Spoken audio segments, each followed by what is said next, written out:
शंकर के लिए कहते हैं कि एक सेकंड में आंख खोली और विनाश, यह संघारी मूरत के कर्तव्य की निशानी है।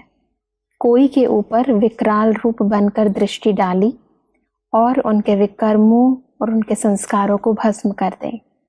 तो विकर्मों और व्यर्थ कर्मों, विकर्मियों के ऊपर अब विकराल रूप धारण करना है।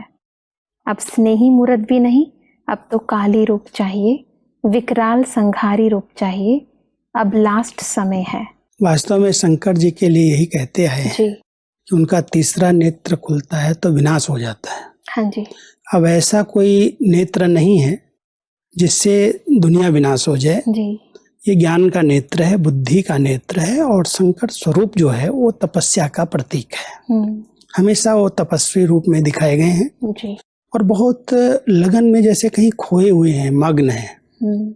तो परमात्मा कहता है बच्चे ये आपके तपस्या स्वरूप का ही यादगार है, और इस तपस्वी स्वरूप में जब आप स्थित होकर के बुद्धि रूपी नेत्र, ज्ञान का नेत्र खोलेंगे तो अपने आसुरी संस्कारों को भी भस्म कर देंगे, और आपकी जो शुभ भावनाओं की शक्ति है, जो नैनों से अगर किसी पर दृष्टि डाल देंगे तो उसकी भी बुराइयां समाप्त हो सकती हैं, क्योंकि इतनी आपके अंदर पावर चाहिए।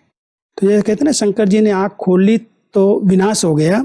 तो ऐसे ही अगर आप बच्चे भी उस शक्तिशाली स्थिति में रहो तो आपके सामने अगर कोई ऐसी विकर्मी आत्माएं, विकर्म करने वाली, बुरी दृष्टि वाली सामने आएंगी तो उनके वो बुरे विचार समाप्त हो जाएंगे, वो अपने आप को जैसे भूल जाएंगे, उनके संकल्प समाप्त हो जाएंगे। तो परमात्मा हम सबको ऐसा शक्तिशाली काली रूप बनाना चाहते हैं, बहुत पावरफुल। काली रूप क्या है, कितना भयानक दिखाया है, जैसे उसकी जीभ बाहर निकल गई, कैसे कि असुर नीचे आ गया। तो परमात्मा कहता है आसुरी वृत्ति वाले अगर नीचे आ जाएंगे तो आप शक्तिशाली बन जाएंगे, और शक्तिशाली का प्रतीक ये सब यादगार बनी हुई है। परंतु उससे पहले ज्ञान का तीसरा नेत्र खुला होना चाहिए। पहले ज्ञान, नॉलेजफुल बनना जरूरी है। नॉलेजफुल बनना बहुत जरूरी है, तभी पावरफुल बनेंगे, और उस पावर से ही फिर हम सक्सेसफुल बनेंगे। सब आसुरी वृत्तियां, हमारे आसुरी संस्कार, और जो वायुमंडल में विकार फैले हुए हैं, विकारी वृत्ति वाले लोग सामने आते हैं, उनको भी हमारा लाइट का शरीर दिखाई दे, इतनी अच्छी स्थिति हमारी हो जो उनकी बुरी भावनाएं हमको देख करके चेंज हो जाए।